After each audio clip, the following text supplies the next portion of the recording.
आजच्या भेटीत काय घडलं? आज महाराष्ट्र राज्याचे मुख्यमंत्री एकनाथभाई शिंदे साहेब आज हिंगोलीचा फॉर्म भरण्यासाठी मुंबईहून नांदेडला आलेले होते आणि आता लगेच हेलिपॅडमध्ये बसून हिंगोलीचा फॉर्म भरण्यासाठी निघालेले। तुम्ही म्हणलं जसं जे आज हेमंत पाटलाची उमेदवारी दाखल म्हणजे जाहीर झाली यादी ते तर एक पक्षाचा आदेश असतो आणि त्या आदेशाप्रमाणे आम्हाला पक्षाची जी धोरण आहे ती आपल्याला मान्य करावं लागतात। बरं, नांदेडमध्ये बैठक घेतली होती त्यावेळेला पवित्रा घेतला होता की आम्ही प्रतापपाटील चिखलीकरांचं आता काम करणार नाही, आता इथून पुढे शिवसेनेची काय भूमिका राहणार नांदेडमध्ये?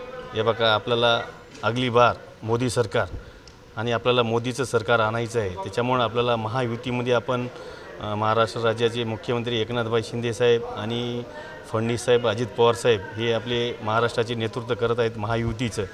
त्याप्रमाणे आपल्याला जे आदेश दिले नेतृत्वाने ते आपल्याला मान्य करावं लागते आणि महायुतीचा आपल्याला एकत्र येऊन प्रचार करावा लागते आणि आपल्याला अगली बार मोदी सरकार हे आपलं धोरण आहे। बरं, आता एकनाथ शिंदे साहेबांची भेट झाली, काय म्हणाली तुम्हाला? नाही, काही नाही म्हणाले। आता आम्हाला आमची शुभेच्छा दिल्या। नांदेडचा फॉर्म आज आपण प्रतापराव चिखलीकर साहेब यांचा भरण्यासाठी लगेच त्यांनी बी प्रतापराव चिखलीकर साहेबांना शुभेच्छा दिल्या की आज फॉर्म मी सांगितलं की फॉर्म आज भरायचा आहे आणि लगेच तात्काळ तुम्ही सुद्धा कामाला लागा। आपले महायुतीचं सरकार आहे, आपल्याला येणाऱ्या काळामध्ये मोदी साहेबाला सरकार म्हणजे पंतप्रधान बनवायचं आहे आणि 400 पार म्हणजे 400पेक्षा जास्त सीटा आपल्याला आणायच्या त्यांनी सांगितलेलं। सर, आपण असीम सरोदेंना नोटीस दिली होती, माननीय दावा दाखल करा, पुढे काय झालं?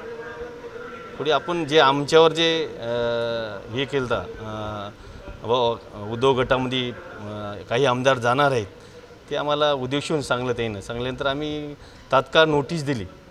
नोटीस दिल्यानंतर त्याने काही उत्तर दिलं नाही आम्हाला। माननीय दावा दाखल करणार नाही, आता उत्तर दिलं नाही त्याचं बघूत ना काय। ठीक आहे।